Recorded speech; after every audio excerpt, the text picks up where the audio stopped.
पानीपत जिले में Rohtak national highway पर गांव इसराना स्थित नई अनाज मंडी के पास कट पर i20 कार में आग लगने से 3 युवक जिंदा जलकर मर गए थे। तीनों युवक इस तरह जिंदा ही जल गए थे कि मात्र कंकाल बचे।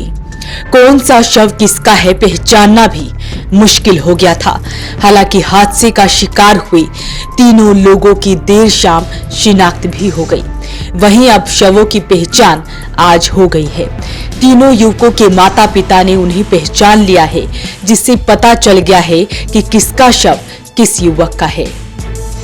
ये विक्रांत लड़का लैब का इंचार्ज है पानीपत में। इसने किसी एजेंसी से पूरे हरियाणा की डीलरशिप ली हुई थी, तो पानीपत से ये गुवाना या रोहतक सैंपल लेने जा रहा था। तो पानीपत नौड़ते के पास नई अनाज मंडी के पास एक तरफ गौशाला है, दूसरी तरफ नई अनाज मंडी है। तो गौशाला की तरफ से एकदम ट्रक ने कच्चा जो कट है ना कि सरकार का, अपना आम गाड़ियां एकदम घूम जाती हैं, और जिस कारण हमारे बच्चे विक्रांत से वो गाड़ी हिट हुई है।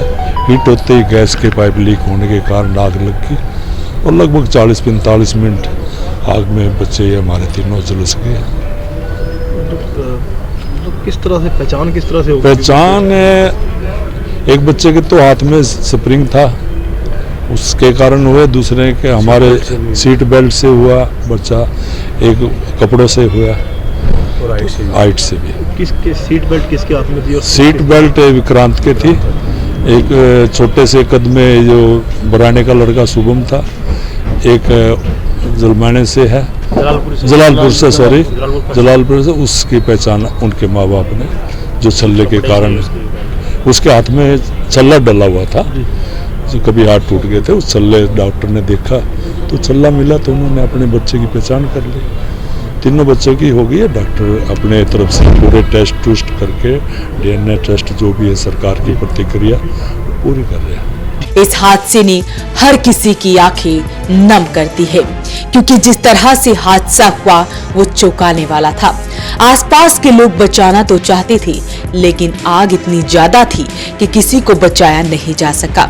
बता दें कि कल शुक्रवार की दोपहर करीब 12:15 बजे इसराना स्थित नई अनाज मंडी के कट पर मुड़ रहे बंद बॉडी के कंटेनर की साइड में लगी स्टपनी से i20 कार ओवरटेक करते समय टकरा गई थी। हादसे में CNG चलित कार नंबर HR10AC 5675 में भयंकर आग लग गई। आग लगने से कार लॉक हो गई थी, जिसके चलते उसमें सवार लोग बाहर नहीं निकल पाए और 3 लोग जिंदा जल गए। करीब 45 मिनट तक गाड़ी धू धू कर जलती रही। आसपास के लोगों ने अपने स्तर पर आग बुझाने के काफी प्रयास किए, लेकिन जब तक आग पर काबू पाया गया तो अंदर शवों के नाम पर महज कंकाल ही बचे थे। इस हादसे में 3 परिवारों के लाल उनसे छीन लिए।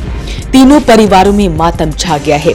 वहीं मृतक विक्रांत की मौत की सूचना मिलने पर फौज से लांस नायक के पद से सेवानिवृत्त सीतम पाल राठी अस्पताल पहुंचे।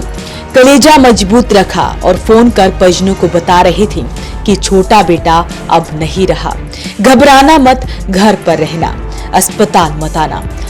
बड़े बेटे मनीष ने मन्नत मांगी थी कि स्वास्थ्य लाभ होगा तो मां का जागरण कराऊंगा।